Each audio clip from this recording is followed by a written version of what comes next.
What's going on, y'all? Today, I was looking through my parts bin and I saw that I had these parts, or majority of them. I had this 3070 Ti with me.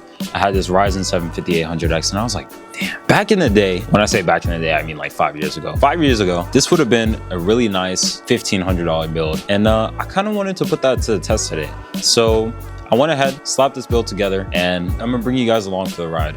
I'm gonna show you how it performs, show you how I put it together, the parts that I used, and its performance in 1440p in the Big 25. So let's go ahead, let's dive into that. As far as the specs list, we have a Ryzen 7 5800X, 8 cores, 16 threads on the Zen 3 architecture. Super solid chip, and I've used a couple in the past. I've never had any issues with them. As far as our RAM, we have 32 gigabytes of 4000 megahertz Neo Forza RAM. I believe it's clocked at CL20 or CL19. Not ideal, but it's still gonna perform way better than your average 3200 CL16 kit. For our motherboard, we have an Asus Strix B350F. Unfortunately, lacks a couple features like having two M.2 slots and Wi-Fi on board, but those are two things that we'll go ahead and we'll fix pretty easily. For our cooler, we have this Rise Mode 240mm AIO. Really solid. I haven't had any issues with them, and they always come in super cheap. I believe this was around 25 or 30 bucks, and obviously it's nicer than your regular tower cooler, and it's gonna keep our 5800X at bay when it's under load in gaming. For our SSD, we have an SK Hynix 1TB SSD, NVMe Gen 3, nothing too special about it. For our power supply, we have a Ray Max Cobra 650 watt. I use this unit all the time. It's really cheap. Tier C, I believe, on the tier list, so not too bad, and it'll power all of our components really well. Then last but not least, for our graphics card, we have this Zotac Amp Extreme RTX 3070 Ti. Now, this is an 8GB card in the Big 25, but back then in 2020, that wasn't so much of a big deal. In the games that we're gonna test, I don't think it'll be that big of a deal, and I feel like it'll still perform pretty well. But let's go ahead, let's dive into that. Let's get into the build and then the benchmarks and then my final thoughts, as well as like a price state breakdown and all that. But I'll chat to you guys in a minute.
So yes, guys, PC is pretty much done.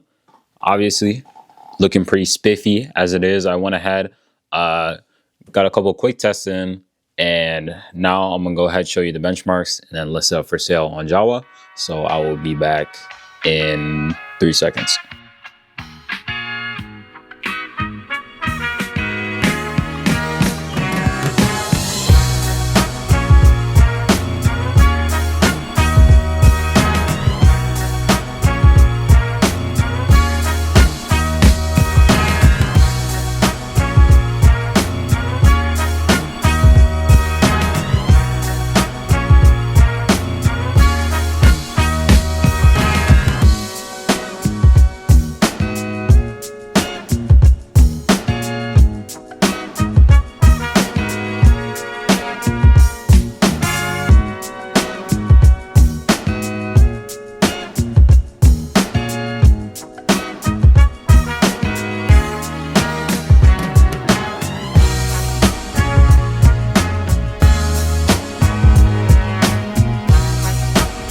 overall, PC is done, looking fabulous, and I just went ahead, obviously, show you guys the performance. Honestly, my final thoughts are that this PC itself is still a great value. Now, obviously, I'm not saying go out and piece together the exact same PC, but if you're still rocking something like this in a big 25, in my opinion, it's more than enough, especially for 1440p games. And a lot of the games that I tested today have DLSS support. So honestly, with DLSS, like, you're really gonna get extremely playable performance.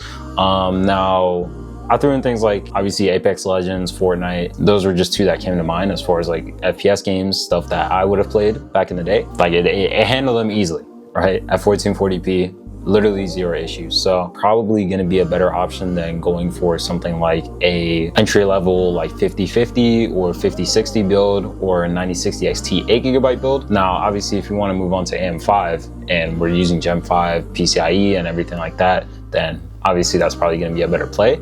But if we're sticking to AM4, this build is definitely super solid. Now, as far as the price breakdown, boom! So we have already actually sold this PC. It's sold in about 9 hours. I'll go ahead and give you the quick price breakdown. Everything here cost me $538, and that is including the shipping label. We have a 5800X, B350 Strix, our Rise mode, that costs $27. The B350 costs us $30. The 5800X I actually traded for a 7600X. I still have like 4 or 5 7600Xs just chilling. So I was like, all right, like, let me just do the direct trade. And I got the motherboard for cheap, and it has great VRMs. It'll support the board fine. So I don't know. I didn't really see it as an overpaid per se, but let me know down below. Now, obviously, 1TB SSD, 32GB of RAM. 32GB of RAM costs us $39. SSD costs us $37. 3070 Ti costs us $150, and I actually got that from a viewer. Shout out to KNNXR. Shout out to you. For our power supply, we have the 650 watt, costs us $35. And then the case itself costs us $50. And then shipping, $44. Our total payout, $850, and our profit, $307. So yes, my people, that is it. Go ahead, let me know your thoughts on the system itself and whether or not you've ran something similar before a couple years back. I'm really intrigued to hear. I know it took a little hiatus, so it's my bad for that. But I will be back and more consistent throughout December. Just had a couple of things on my plate that I had to kind of deal with. So yeah, appreciate you all for watching. I'll catch you in the next one. More content very, very soon. And let's try and get as close to that 3,000 subscriber mark by the end of the year as we can. Appreciate you all for watching, and I'll catch you in the next one. Peace.